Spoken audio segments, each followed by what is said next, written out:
They get me to that position, and then their campaign says, I'm the prosecutor, and he is the convicted felon. That's their campaign.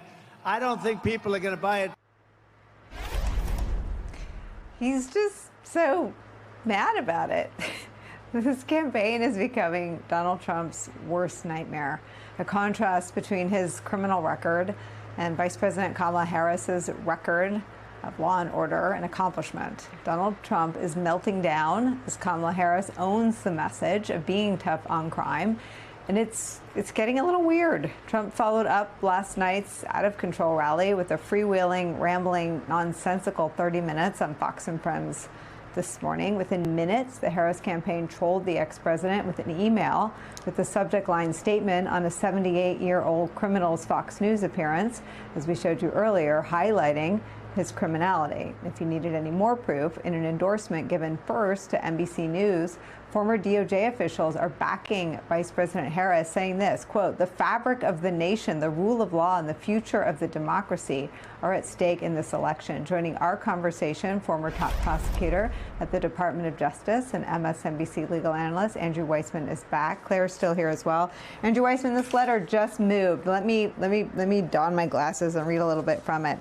Former and current Justice Department employees believe that a future President Harris, a former prosecutor, unlike Trump, would respect the norms that have been in place to ensure DOJ independence in the half-century since Watergate. Those fears of another Trump term are central to a new letter endorsing Harris, signed by more than 40 former Justice Department officials who served under presidents of both parties. They include former Attorney General Loretta Lynch, former Deputy Attorneys General Sally Yates, David Ogden, and Jamie Gorelick, and John McKay, who was appointed as a top federal prosecutor in Washington state during the George W. Bush administration, among others. Your thoughts? You know, Nicole, you and I have talked about how Donald Trump is running as sort of the outlaw president, and that sort of it's not just that he has been convicted. I mean, he can, denigrate that all he wants, but he actually was found guilty by a jury of 34 felonies and is facing 2 other indictments. But he also embraces the January 6th defendants, including those who have attacked law enforcement officers, and talked about pardoning them. He had Peter Navarro, fresh off his prison stay, address the RNC, which is remarkable. He had Paul Manafort at the RNC. You have Rudy Giuliani there. I mean, this is somebody who, both in his own persona and in terms of everything he's saying and the people he surrounds himself with, is the antithesis, really the outlaw to what Kamala Harris represents and has represented in her life and in her career.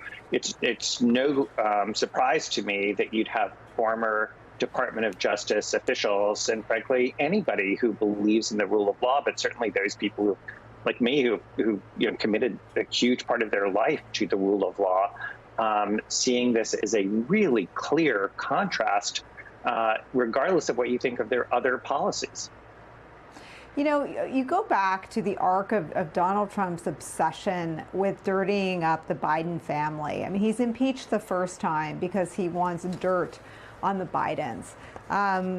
He never contemplated that he'd run against someone who he couldn't dirty up in this area of law and order.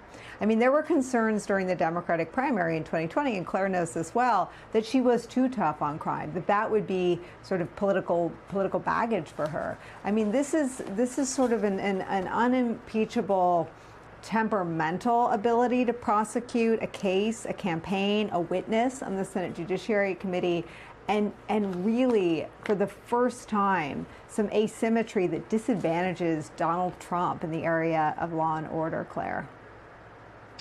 Yeah, it is. First of all, it is really interesting to me that he is still hanging on to this idea that being convicted helps him. All the T-shirts at the Republican National Convention, I'm voting for the convicted felon. Keep in mind now, Nicole, there's really just 2 parts of this campaign. And as you mentioned before, she's going to be very disciplined about this. Kamala Harris knows this. One is the swing voter that didn't like their choices a few weeks ago and who hadn't made up their mind finally and is not paying really close attention.